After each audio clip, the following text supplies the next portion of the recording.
Bueno, muchísimas gracias por la presentación. Muy buenas tardes a todos y todas. En primer lugar, agradecer al Departamento de Informática en Salud del Hospital Italiano y, por supuesto, a la doctora Bruchansky por la invitación. La verdad que es un gusto poder estar con ustedes y en estas jornadas. El tema para la charla prevista, vamos a hablar sobre neuroderechos, ¿no? Los cuestionamientos que surgen frente a la protección jurídica de la actividad cerebral humana y la relación que tiene por esta tecnología que se denomina interfaz cerebro-computador. En primer lugar, antes de avanzar, por lo menos un poco contextualizar, ¿no?, la problemática. Esto, lo que estamos por tratar, es parte de absolutamente nuestra realidad, no es futuro. Todos somos conscientes del grado de evolución que tiene hoy la tecnología, ¿no?, que nos obliga y nos impone la necesidad de comenzar a pensar y a tratar nuevos escenarios que se están produciendo, y cada uno desde el campo de actuación que tenemos, y en particular este está directamente relacionado o viene de la mano del campo de las neurotecnologías y las neurociencias. Cuando hablamos de tecnologías, podemos decir un concepto de manera sintética, ¿no?, que es un conjunto de métodos e instrumentos que permiten una conexión directa de dispositivos técnicos con el sistema nervioso. Por ende, si hablamos del sistema nervioso, sabemos que está relacionado con las neurociencias porque justamente es la parte, ¿no?, de la ciencia que se encarga de su estudio, y obviamente vamos a hablar y abordar el cerebro como eje, como el órgano, ¿no?, epicentro del sistema nervioso central, y sobre todo como este centro de mando del cuerpo humano, de las funciones tanto conscientes e inconscientes, y que influye en todos los aspectos de nuestra vida. Particularmente las neurotecnologías, o la neurotecnología que nos interesa para la charla del día de hoy, son las denominadas BCI, o la interfaz cerebro-computador, que se tratan de un dispositivo que se basa en la adquisición de las ondas cerebrales, en este caso humanas, para luego ser procesadas, interpretadas y decodificadas por un algoritmo, es decir, por un sistema informático, generalmente de inteligencia artificial, por una máquina o un ordenador en tiempo real. Los especialistas las clasifican en dos grandes grupos. Tenemos el grupo de las BCI invasivas y las no invasivas. Las no invasivas son como la imagen que tenemos acá a la derecha, estos cascos, dispositivos ápticos externos, y las invasivas son aquellas que hablamos ya de implantes que requieren cirugía. Vamos a ver un caso de cada una, un ejemplo de cada una. En el caso de las no invasivas, yo traje como ejemplo la empresa Emotiv, que es una empresa de venta online de estos dispositivos, como se ven acá en los gráficos, de estos cascos, que esta empresa se autodefine como una empresa de bioinformática que busca la comprensión del cerebro humano mediante la electroencefalografía.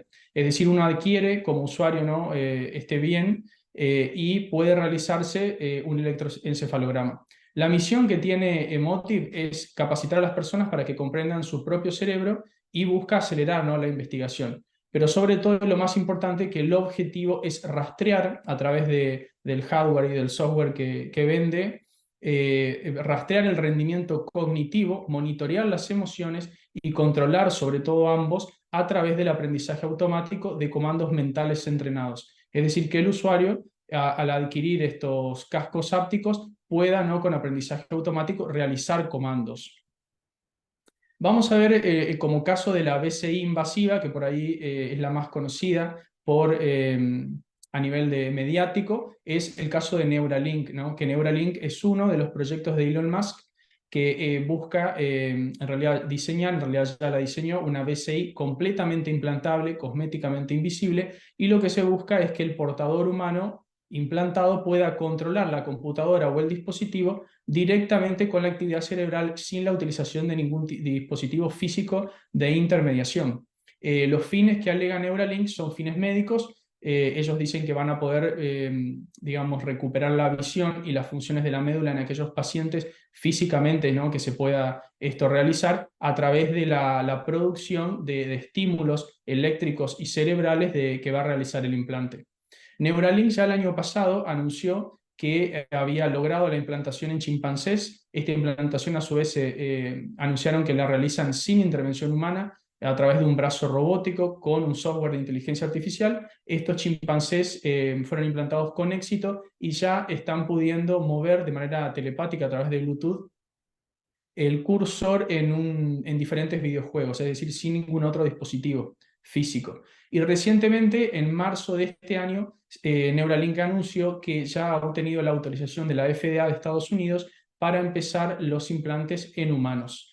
La verdad que inclusive uno se ingresa a la página oficial de Neuralink, ya se encuentra con que está el registro que uno puede inscribirse para ser voluntario de los futuros implantes. Como podemos ver, esto es absolutamente parte de nuestra realidad, tanto las BCI invasivas como no invasivas, y esto nos plantea, ¿no? Y nos configura un nuevo ecosistema neurotecnológico. Yo acá traje un poco una frase que fue comentada por Elon Musk en la presentación de los avances de Neuralink para que podamos darnos cuenta de la magnitud y de lo que va a traer aparejado estas neurotecnologías. Elon Musk en ese momento lo que hizo fue comparó, ¿no? Un poco el implante y el software de inteligencia artificial con el iPhone. De la misma forma que él dijo, nadie quiere quedarse con el iPhone o el sistema operativo atrasado, ellos también consideran que están técnicamente capaces de producir la actualización del ordenador, digamos, de este implante y recargarlo de manera externa e inalámbrica a través de una bobina externa. Inclusive él dijo que podría realizarse a través de, por ejemplo, un cabecero que podía estar en una cama o un respaldo de un sillón. Es decir, como vemos, esto es recién el principio de lo que se viene, lo que le da la pauta a la gran mayoría de los especialistas en tecnología de que no en el muy largo plazo el ser humano a través de estas BCI va a poder acceder directamente a Internet, ¿no? De manera telepática y por consiguiente al mundo de las aplicaciones y al mundo del Internet de las cosas. Como se puede ver, ¿no? Acá se abre verdaderamente una caja de Pandora. Por ende, por supuesto que estamos pasando y atravesando un momento y una realidad absolutamente disruptiva con este nuevo escenario que dispara una serie de cuestionamientos, de preguntas, cada uno, ¿no? en nuestros diferentes campos de trabajo y de actuación, por lo menos del campo de las ciencias jurídicas y desde el derecho. Algunos de los principales cuestionamientos son, por ejemplo, quién es el dueño, ¿no? de estos datos cerebrales. Porque nosotros, parte de la doctrina sostiene de que si estos datos cerebrales son parte, ¿no? de la dignidad humana, hay todo un cuestionamiento si pueden o no ser objeto del comercio, y otra parte sostiene que sí, que son perfectamente cedibles, como se realizan otras sesiones, ¿no? de datos personales o de datos personales sensibles con determinados límites hacia estas empresas que obviamente no tienen un ánimo de lucro.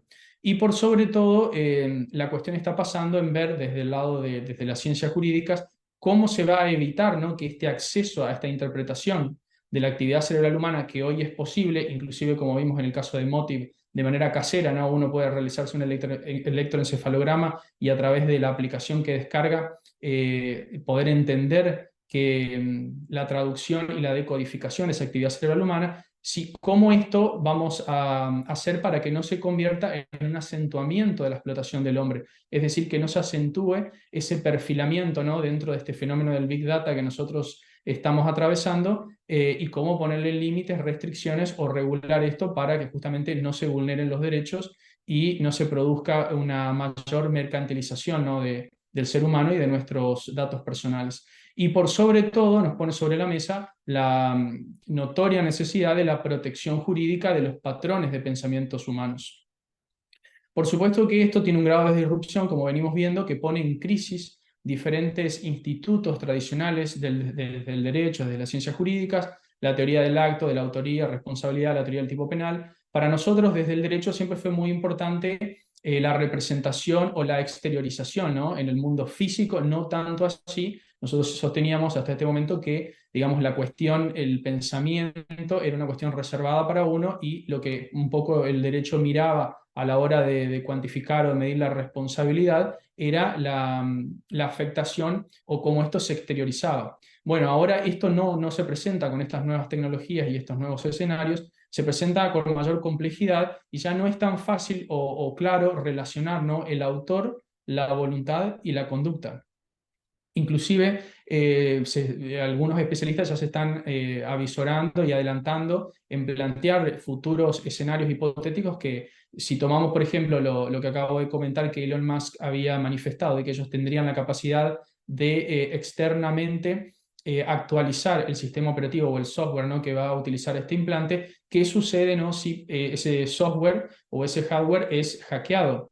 Y por ejemplo se introducen manifestaciones o actividad eléctrica cerebral que hace de que el titular, el portador de ese cerebro, realice algún tipo de exteriorización que pueda ser tenido en cuenta como, por ejemplo, un delito. Cómo desde el lado del derecho nosotros vamos a poder determinar, ¿no?, cuáles han sido verdaderamente la actividad cerebral voluntaria del sujeto portador del cerebro y cuáles, por ejemplo, han sido los artificiales o los introducidos por la BCI. Y por supuesto, otra serie de cuestionamientos, como por ejemplo si se socava el libre albedrío, es decir, si directamente se está discutiendo si nos encontramos o no frente a un escenario de crisis de la voluntad. Las diferentes respuestas que desde el lado del campo del derecho se están realizando van del camino y de la mano, por supuesto, de estos neuroderechos o estos neuroderechos humanos. Algunos autores sostienen que los neuroderechos son derechos humanos que ya existen, que se tienen que ayornar, ¿no?, actualizar a estos nuevos escenarios, y otros dicen que eso no es suficiente y que debe haber neuroderechos que son nuevos derechos humanos porque es necesaria su regulación específica y nueva. Podemos decir que los neuroderechos son aquellos derechos humanos que buscan proteger al ser humano frente a la manipulación y el control sobre sus procesos cognitivos, emocionales y comportamentales, regulando, ¿no?, este registro y la transmisión de estos datos neuronales o neurodatos. Un poco a nivel internacional, uno de los principales actores que viene, ¿no?, abogando la creación y la incorporación en los diferentes ordenamientos jurídicos de los neuroderechos es la Fundación Internacional de Neuroderechos, que está trabajando, ¿no?, en diferentes campos buscando crear conciencia sobre estos nuevos derechos humanos y sobre todo trabajar sobre las implicancias éticas de estas neurotecnologías que ahora ya existen. Vienen realizando diferentes trabajos en diferentes campos, con diferentes estados. El caso por ahí paradigmático a nivel internacional y sobre todo para nosotros a nivel regional ha sido el trabajo que han realizado con el Estado de Chile, específicamente con el Poder Legislativo de Chile, ya que en el año 2021 han nada más y nada menos que en la propia Constitución chilena incorporado el inciso primero del artículo 19 junto con el derecho a la vida, a la integridad física y psíquica, para que veamos la importancia que se le ha dado, se incorporó con rango constitucional expresamente que debe resguardarse especialmente la actividad cerebral, así como la información proveniente de ella. Esto no solo se quedó ahí, sino que también Chile, gracias a esta incorporación de rango constitucional, ha tenido el primer caso a nivel internacional, la primera sentencia de neuroderechos. Fue una sentencia dictada por la Corte Suprema de Justicia de Chile. Fue un caso de un ciudadano chileno que justamente adquirió uno de estos dispositivos ápticos vendidos por Emotiv, esta empresa que poníamos como ejemplo de BCI no invasiva. Este ciudadano lo compra, adquiere, empieza a realizarse los electroencefalogramas, descarga la aplicación, ¿no?, que es la que decodifica y le da, ¿no?, con la interfaz al usuario para que pueda entender de qué se trataba la información de su cerebro, y descarga una versión base, digamos, no paga de esa aplicación, que estaba alojando en la nube y en las bases de datos de estas empresas todos sus datos cerebrales. Y él se da cuenta o se percata de que no es posible de que él los pueda disponer, es decir, no los podía eliminar por lo menos en su totalidad. Entonces ahí se produce el caso, lo judicializa y culmina con esta sentencia de la Corte Suprema de Justicia de Chile dándole la razón y un poco sosteniéndose en esta sentencia de que frente a estas nuevas tecnologías el rol del Estado y la autoridad sanitaria debe obviamente ser proactivo y preventivo. Y por sobre todo confirma de que se había vulnerado el derecho de este ciudadano a la confidencialidad, los derechos de la integridad psíquica y que, bueno, había sido un poco sujeto de experimentación científica, ¿no? Y por supuesto, esto lo pudo hacer la Corte gracias a, como vimos recién, a que Chile tiene incorporado expresamente con rango constitucional la protección a estos neuroderechos. También desde el punto de vista internacional, porque como sabemos, ¿no?, la regulación, el control de todo lo que es la tecnología no reconoce límites en cuanto a jurisdicciones, a competencias y a estados. Entonces siempre, ¿no?, llevar una forma de regulación homogénea a nivel internacional termina siendo lo más eficaz y eficiente. Por eso es que a nivel internacional se está también trabajando en una especie de decálogo de neuroderechos bases que son los más importantes y que se busca que sean los que sean los más rápidamente reconocidos por los diferentes ordenamientos. Acá traje 5 para ver cuáles son los que más o menos tienen mayor aceptación. El neuroderecho a la identidad, es decir, que, ¿no? que cada uno podamos controlar esta integridad física y mental. El derecho a la libertad de pensamiento y al libre albedrío, que podamos tomar nuestras propias acciones, ¿no? Sin este riesgo de que estas máquinas sean las que realicen estas BCI o estos sistemas informáticos sean los que manipulen la elección. El derecho a la privacidad mental, que estos pensamientos, ¿no? que siga siendo resguardado ese campo interno, privado, íntimo de nuestros pensamientos. El derecho al acceso de manera igualitaria a la mejora mental, es decir, que todos podamos de manera igualitaria acceder a estas tecnologías que tienen y van a tener, ¿no? Resultados positivos a nivel de la salud mental. Y la protección contra el sesgo algorítmico. Como sabemos, y como vemos, estas BCI, ¿no? trabajan, por supuesto, con sistemas informáticos, con software. La mayoría de los casos de inteligencia artificial, si hablamos de un software, hablamos de un programa informático, de algoritmos que fue programado, y a veces ese código arrastra, ¿no? sesgos, ya sea del creador o del programador, que por ahí también atentan frente a nuestros derechos. ¿Qué sucede en nuestro sistema jurídico local? Bueno, en Argentina nosotros, a diferencia del escenario tan claro y expreso que tiene Chile, estamos muy lejos de ello. Por supuesto que nosotros no tenemos un reconocimiento, por lo menos con esa misma magnitud constitucional, pero sí podríamos decir que de manera muy genérica e incipiente se encuentran protegidos los neuroderechos de la mano de la Ley de Protección de Datos Personales y también por el protocolo modificatorio 108+, que es un protocolo que fue hace poco receptado y, digamos, adherido, aprobado por nuestro país, que busca preservar los derechos y el tratamiento, ¿no? de los datos de carácter personal frente al tratamiento automatizado. Nosotros justo también nos encontramos en Argentina en un proceso de actualización de la Ley de Protección de Datos Personales. Ya ha sido elevado al Congreso para su tratamiento el proyecto, que fue tratado, y también ahí, también de manera muy genérica e incipiente, se encuentran protegidos, o podríamos decir que se encuentran protegidos de manera oblicua, a través del concepto de dato personal, que también aborda la identidad psíquica de los ciudadanos. Es decir, que nosotros de manera genérica lo tenemos protegido a través de la mano de la Ley de Protección de Datos Personales. Bueno, en realidad esto más que cierre, ¿no? Como vemos, esto es absolutamente disruptivo, pero nos lleva a la necesidad de conjugar, ¿no? este avance científico con el respecto a las normas vigentes y también, obviamente, a los derechos humanos. Lo que sí todos coinciden es que estos nuevos problemas deben ser abordados de manera multidisciplinar, por eso que la verdad que son muy importantes estos ambientes, estos escenarios, como estas jornadas que, ¿no? de diferentes partes, de diferentes lugares de las ciencias, abordamos una problemática para intentar dar la mejor respuesta. Y un poco para terminar, acá traje una frase, ¿no? de Rafael Yuste, que es, por supuesto, uno de los principales miembros e impulsores de esa Fundación Internacional de Neuroderechos, es un investigador español, que él nos dice que se deben aprovechar estos beneficios de esta nueva tecnología, que los beneficios son extraordinarios para pacientes con enfermedades neurológicas y mentales, que esto es algo muy positivo. Eso me parece que también es importante, ¿no? que tenemos que tomarlo como algo positivo, y no que desde el derecho la regulación o el límite sea excesivo que atente contra la evolución tecnológica, siempre no mantener ese equilibrio.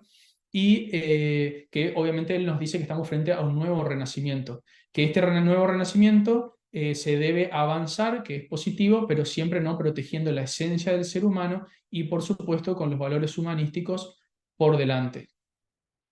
Así que bueno, muchísimas gracias de nuevo, especialmente por la invitación, y por supuesto quedo a disposición para cualquier comentario o pregunta.